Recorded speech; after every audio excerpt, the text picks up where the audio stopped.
Episode 34. Dania berjalan perlahan menuju tempat tidur. Sehabis mengatakan kata naik tidak terdengar suara apapun. Saga pun sudah tidur di bawah selimut. Jangan bicara apapun sekarang. Cukup lakukan yang dia katakan. Aku yakin dia hanya menggertak. Dia tidak mungkin memintaku tidur bersama. Meniduriku maksudnya.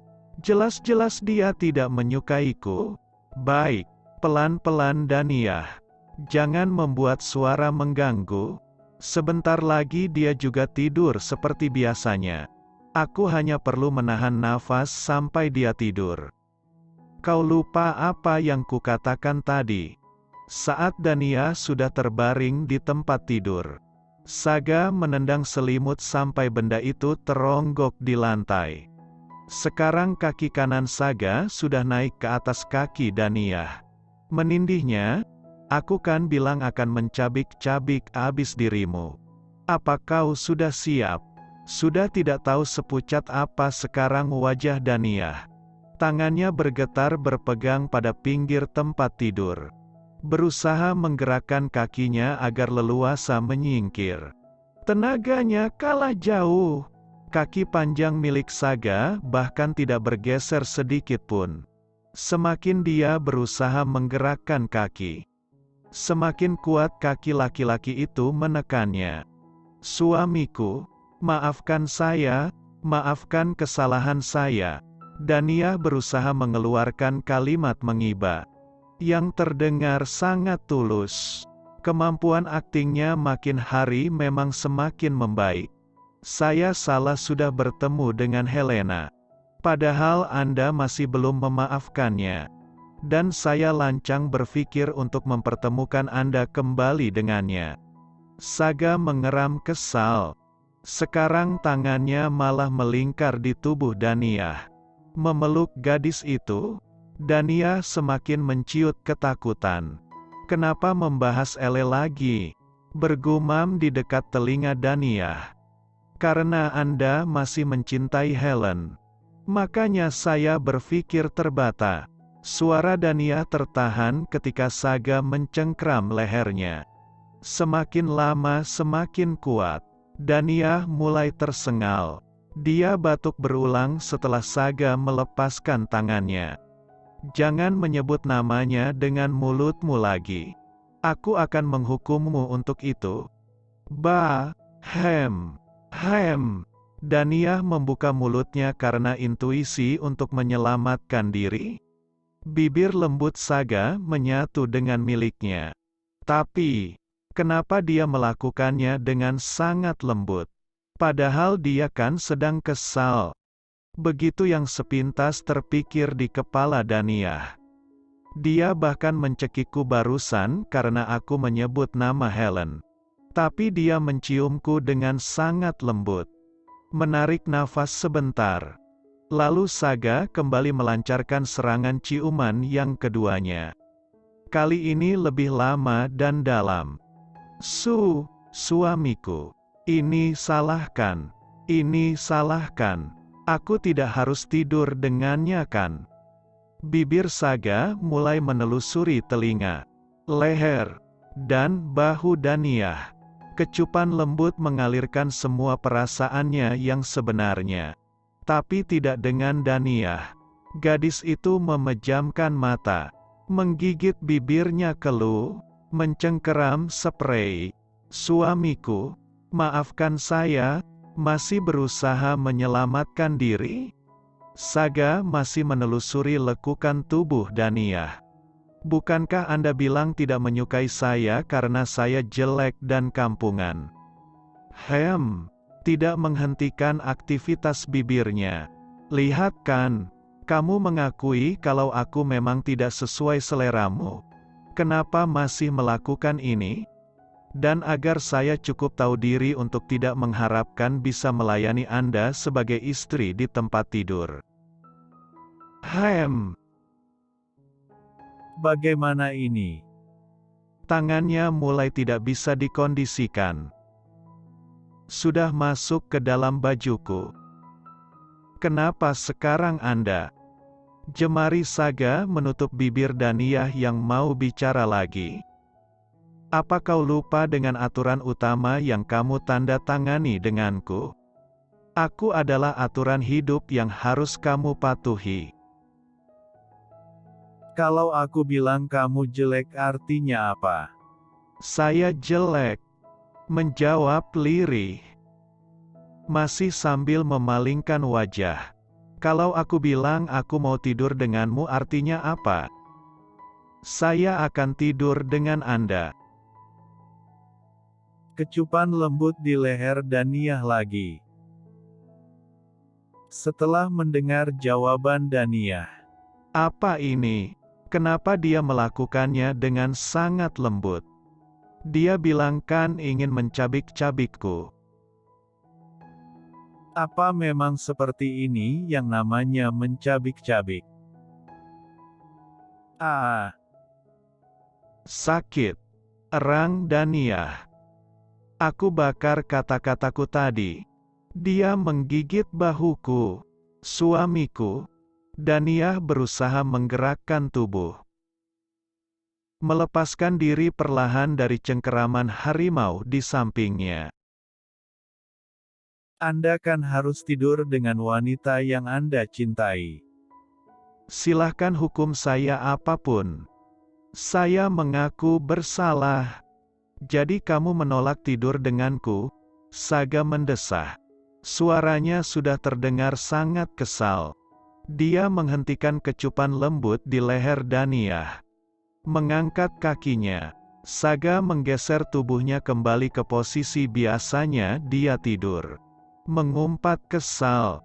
Aku tidak pernah memaksa perempuan untuk melayaniku. Pergilah kalau kamu tidak mau tidur denganku. Suaranya terdengar sangat kesal. Tapi entah kenapa seperti angin surga bagi Daniyah. Syukurlah. Aku selamatkan. Walaupun dia marah dan akan menghukumku dengan cara yang lain. Tapi bukankah lebih baik daripada ini? Daniyah bernafas lega. Dia menarik nafas pelan. Sambil menurunkan kakinya dari atas tempat tidur. Dia sudah menyinggung Saga. Kalau dia masih tidur satu tempat tidur dengannya, bukankah itu tidak tahu malu namanya? Pergilah, dan lihat bagaimana aku menghancurkan semua keluargamu tanpa sisa. Dek, Daniyah yang sudah berdiri 3 langkah dari tempat tidur membeku. Dia tidak punya keberanian untuk bergerak lagi. Kalau aku tidak bisa membuatmu berada di sisiku karena kau mencintaiku, maka aku akan memaksamu berada di sampingku dan belajar mencintaiku. Biarkan aku yang mencintaimu duluan sekarang. Pergi sana, enyah dari hadapanku. Seharusnya Daniyah pergi dan tak perlu memikirkan apapun kalau dia mau selamat. Tapi sekali lagi dia harus menyerah. Karena hal konyol melindungi keluarga. Daniyah membalikan badan. Berjalan pelan menuju tempat tidur. Dia naik duduk bersimpuh di samping Saga yang duduk bersandar sambil menekuk kakinya. Nafasnya masih berhembus pendek. Dia masih sangat kesal. Begitu yang diraba Daniyah. Maafkan saya suamiku. Pergi sana. Aku sudah tidak berselera lagi. Menendang lutut Daniyah dengan menggeser kakinya. Maafkan saya suamiku. Saya salah. Maafkan saya. Aku tidak pernah memaksa perempuan melayaniku. Kurang ajar. Aku bahkan harus memaksamu menoleh padaku. Saya tidak dipaksa sama sekali. Saya melakukannya karena senang.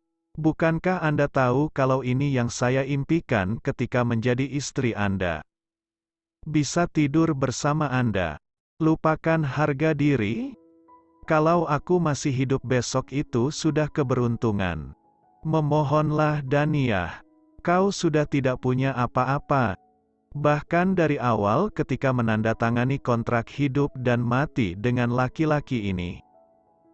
Keluar kau. Tidak suamiku. Daniah meraih tubuh Saga dan memeluknya. Wajahnya terbenam di dada Saga. Saya yang menginginkannya. Saya yang ingin bersama Anda. Anda tidak memaksa saya. Saya mohon jangan buang saya. Dan pada akhirnya aku yang memohon. Hal yang paling gila yang aku lakukan dalam hidupku adalah memohon untuk ditiduri laki-laki ini. Wah, beraninya memelukku. Maafkan saya, Daniah yang sudah mau melepaskan tangannya malah ditahan. Sekarang Sagalah yang memeluknya dengan erat. Mulai menyusuri setiap bagian lekuk leher Daniah dengan bibirnya. Kecupan keras sampai membuat Daniah merintih membekas tanda merah. Kau menyukainya. Ini stempel kepemilikan. Kamu tahu artinya? Iya, saya menyukainya. Aku pasti sudah gila. Malam ini walaupun kau merintih kesakitan, aku tidak akan melepaskanmu. Saga berbisik di telinga Daniah. Gadis ini mencengkram sprei tempat tidur. Malam yang panjang baru saja dimulai. Ada dua wajah kehidupan yang bisa dilihat di kamar ini. Wajah bahagia milik laki-laki yang sudah memperdayai wanita yang dicintainya untuk memohon tidur dengannya. Senyum cerah dan kemenangan, mengalahkan semua isi bumi. Dan satu wajah penuh rona malu dari wanita yang bagaimana bisa tidak tahu malunya menyerahkan diri pada laki-laki yang dibencinya. Laki-laki yang sudah memperlakukannya seperti pembantu. Yang jelas-jelas tidak mencintainya. Saga benar-benar seperti pengantin baru yang habis melakukan malam pertama dengan penuh cinta. Ya, mungkin dia merasakan gairah penuh cinta itu. Tapi tentu saja tidak dengan Daniah. Dilihat dari sudut manapun wajahnya terlihat sangat letih bercampur malu. Apa ini? Saga menarik syal bunga yang melingkar di leher Daniah. Dia terlihat sangat tampan dengan setelan jas dan dasi warna navy. Memang negara ini punya musim dingin, katanya sambil mengernyit melihat benda di tangannya. Tidak, suamiku. Menutup wajahnya dengan tangan. Malu. Isi kepalanya tentang peristiwa semalam masih sangat lekat diingatan. Saya hanya ingin memakainya. Sambil menutupi lehernya. Aib yang ingin dia sembunyikan dari semua mata orang di rumah ini. Apa ini benar-benar ada di lemarimu? Mengangkat syal tinggi di tangannya. Melihat dari berbagai arah. Seperti berkata, bagaimana benda aneh ini bisa ada di lemarimu? Iya, saya menemukannya di dalam laci. Bersungguh-sungguh, tidak mungkin dia memakai pakaiannya sendiri di hadapan Saga. Cih, selera Han kampungan sekali. Buang itu, katanya tegas. Mataku sakit melihatnya. Siapa juga yang mau memakai benda aneh itu di musim seperti sekarang? Hiks, kalau bukan karena tanda merah di leherku ini. Kalau matamu Ering sakit, pergi ke dokter sana. Saya mohon suamiku biarkan saya memakainya hari ini saja. Sudah mau merebut dari tangan Saga. Tapi tentu dia kalah cepat. Saga mengibaskan tangannya lalu menyimpannya di balik punggungnya. Kenapa? Apa yang mau kamu sembunyikan? Saga sudah menempelkan bibirnya di telinga Daniah.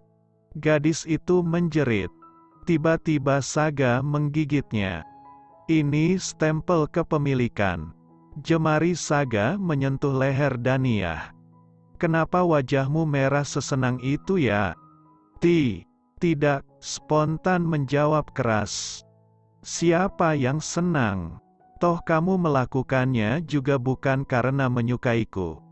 Tapi hanya karena menghukumku yang sudah lancang menyusun rencana untuk mempertemukanmu dengan Helena.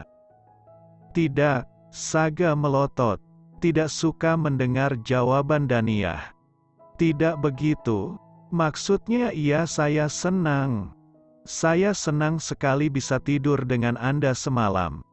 Puas, kalau aku bicara begitu. Lihat kamu tersenyum sesenang itu membuatku menderita kan? Puaskan kamu sekarang. Saga melemparkan syal yang dia pegang. Lalu menarik tangan Daniyah keluar dari kamar. Berjalan beriringan. Pak Mun sudah berdiri di bawah tangga. Menyambut mereka. Dia tersenyum saat melihat Saga turun dengan menggandeng tangan Daniyah. Selamat pagi Tuan Muda dan Nona Muda. Anggukan kepalanya saat kedua orang sudah ada di hadapannya. Pagi Pak Mun. Hanya Daniyah yang menjawab ramah. Saga hanya sedikit menganggukkan kepalanya. Ibu mertua dan dua adik ipar yang sudah duduk di meja makan ikut berdiri. Wajah mereka penuh tanda tanya. Apalagi kalau bukan melihat tangan Saga yang menggenggam tangan Daniyah. Bahkan sampai mereka berada di dekat meja makan. Apa yang terjadi hari ini? Apa akan turun hujan es? Kenapa Kak Saga menggandeng tangan kakak ipar? Dan lihat wajahnya. Kenapa dia terlihat senang sekali? Wajah kakak ipar juga. Malu-malu dan canggung begitu? Ada apa ini, Sofia? Apa itu? Kenapa mereka seperti pengantin baru? Jenika tidak bisa berpikir apa-apa saking terkejutnya. Ibu. Selamat pagi Bu. Saga menyapa duluan. Daniyah sampai mengernyit. Selama mereka menikah sepertinya belum pernah dia melihat Saga menyapa orang duluan. Walaupun pada ibunya, ibu tersadar lalu mengisyaratkan kedua putrinya untuk duduk. Selamat pagi juga Saga. Apa semalam tidurmu nyenyak? Ibu tersenyum. Menatap Daniyah. Seperti berusaha mencari tahu sesuatu. Ya begitulah. Saga melepaskan tangannya. Lalu duduk di kursi yang sudah ditarik Pak Mun. Daniyah membuatku tidur dengan nyenyak semalam. Daniyah hanya bisa tersenyum di samping Saga.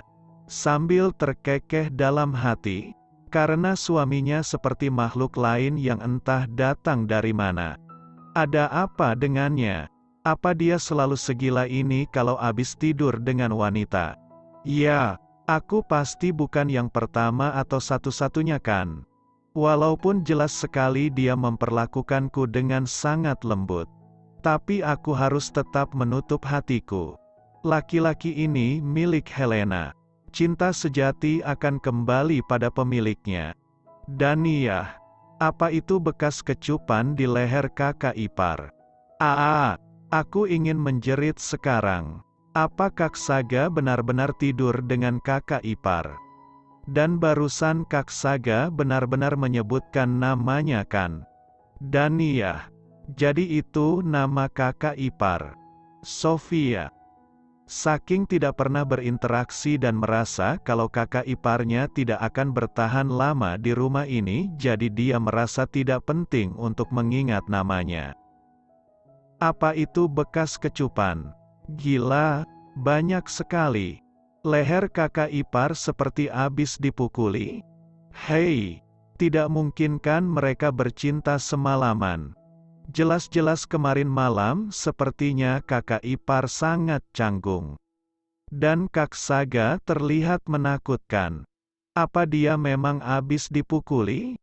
Tapi kalau habis dipukuli kenapa Kak Saga sesenang itu? Dan wajah kakak ipar sangat malu sepertinya. Jenika. Lagi-lagi ibu kehilangan kata-kata walaupun hanya sebatas dalam pikirannya. Mereka sarapan dengan membawa pikiran sampai pada titik terdalam. Penasaran. Namun tidak ada yang berani sekedar bertanya. Atau sedikit membahasnya. Baiklah. Nanti mereka akan menghujani Daniyah dengan ribuan pertanyaan saat Saga sudah berangkat bekerja. Begitu akhirnya keputusan final mereka bertiga. Sama, walaupun tanpa kerja sama. Saga tersenyum sambil menyentuh bibir Daniah. Mengusap pelan sisa saus yang menempel di sana. Lalu dia menjilat jari yang tertempel saus dari bibir Daniah. Makanlah, baik. Daniah bingung sendiri. Semua orang merinding melihatnya. Tengkuk ibu berdenyut dengan kejutan pagi ini. Pak Mun yang biasanya diam tanpa ekspresi terlihat tersenyum tipis. Sementara kedua adik ipar saling meremas tangan mereka berdua di bawah meja. Membuat daftar dosa yang sudah mereka lakukan pada Daniah. Dan menyesalinya.